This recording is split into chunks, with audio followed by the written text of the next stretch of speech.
Dear students, welcome to our channel. This video is not on any particular topic. आज की जो video है इसमें हम खास करके बात करेंगे बीएससी नर्सिंग में जो बच्चे पढ़ रहे हैं उनकी और आगे चल के जो बीएससी नर्सिंग में एडमिशन लेने वाले हैं।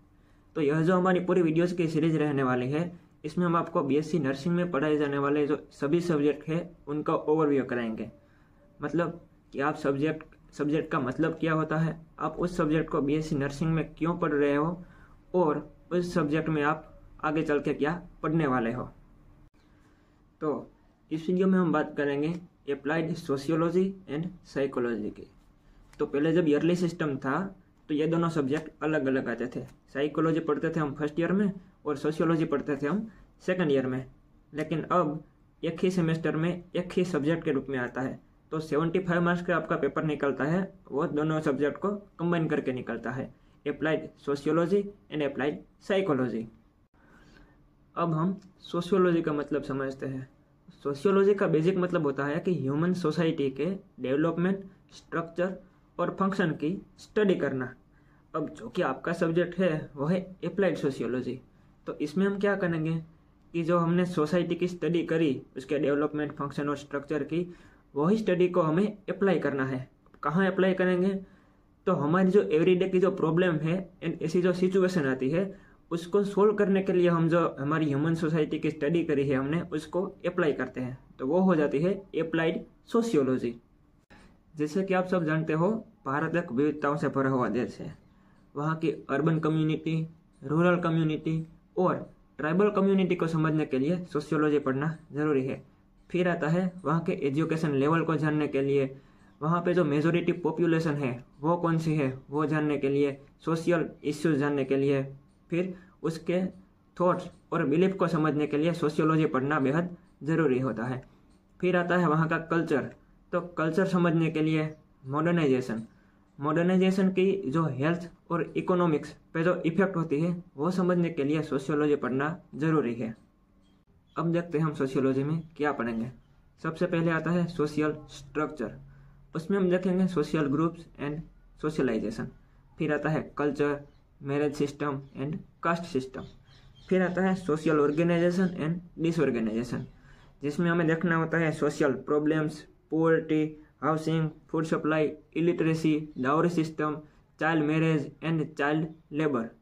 फिर आता है क्लिनिकल सोशियोलॉजी, जिसमें हम देखते हैं कि जो सोशियोलॉजिस्ट होते हैं वो पीपल के लिविंग को कैसे इम्प्रूव करते हैं, उनकी लाइफस्टाइल को कैसे इम्प्रूव करते हैं।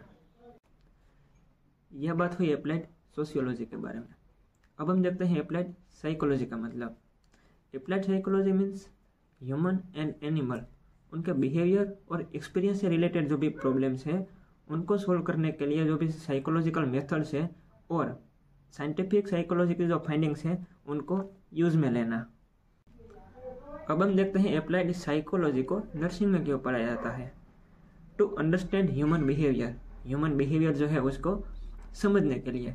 अब ह्यूमन बिहेवियर मतलब उसका बिहेवियर कैसा है, बहुत ज़्यादा एग्रेसिव है, बहुत ज़्यादा वायलेंस करता है, या फिर किसी के साथ इंटरेक्ट नहीं करता, अकेला रहना पसंद करता है।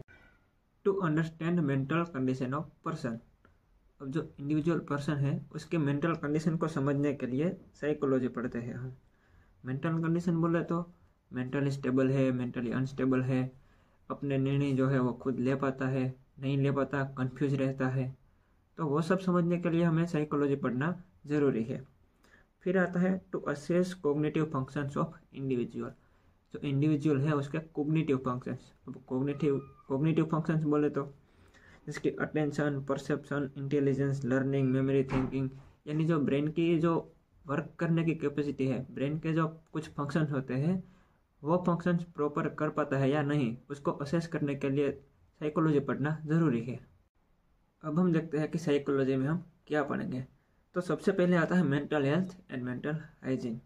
मेंटल हेल्थ मतलब सोशल एनवायरनमेंट में एडजस्ट होने की हमारी कैपेसिटी।